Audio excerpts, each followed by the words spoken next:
But I have my personal story to share here.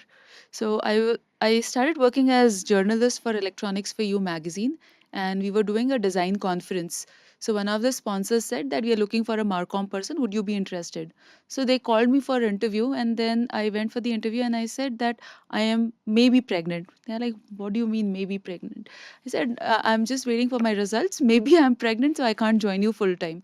So they're like, "Okay, we'll give you work from home contractual position." I joined the company as a contract employee, full time contract employee. They knew I would go on maternity. They expected me to just answer the emails or do the research online and deliver what was needed. After a year, they said, Shweta, now you have become too flexible. There are certain operational things which might need immediate attention, like isko ye bhejna hai, you have to design this creative and send it across, you have to write this email. So I started doing 4 hours dedicated. Like 11 to 2, I'll be logged in. If all the operational issues, I will do it and solve the things. After a year, I started going 2 days to office.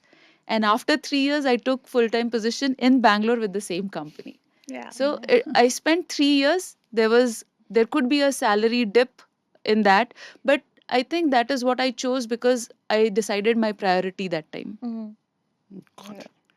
So when you said the four M's, right? The reason we focused on the middle two M's is because that is when you are at the peak of your career, Career. and also because menstruation happens much before. So marriage and maternity happens during the peak phases of your career. career. By the time you reach menopause, you're already established or you've taken a break.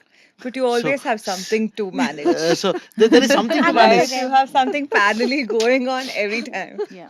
So I say this often: women are on a 28-day hormonal cycle, men are on a 24-hour hormonal cycle. That's right. I Nobody read. talks about it.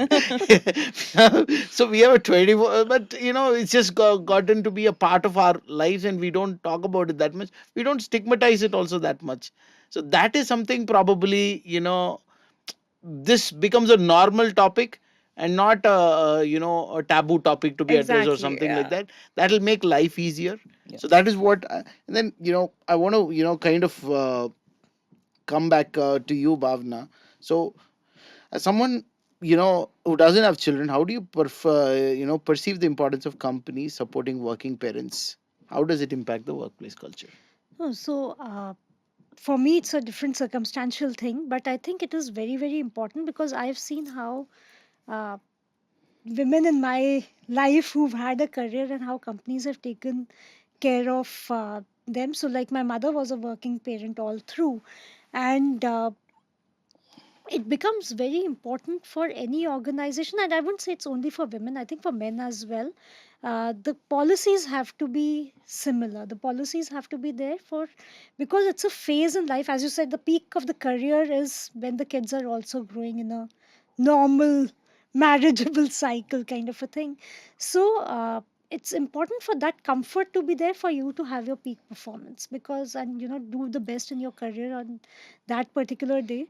So having childcare policies, getting your, and also bonding, it's important to bond with the families as well, so that the families understand what the person is doing in the office. Like, I remember as a kid going to my mother's office and just spending the day there. So we try to do that in our organization as well, that you get your kids to work, you get them to spend the day, and just be around, so that it gives the parents also a comfort that this is not a very, very different part of their life, and their family is equally involved. So, like, if there's a Diwali or new office opening or something, we call the families, just everybody be there, called our extended partners, the companies which we are working with, so that it gives that feeling of being together. And that's a very, very important thing. In one of my organizations, we used to have an annual day which used to be there, where everybody was asked to get their family. And that time I wasn't married, and I remember that the family was defined as spouse and children. So I went and spoke to the HR head, and they said, oh, but I said, but you have to then get, you have to make it more inclusive.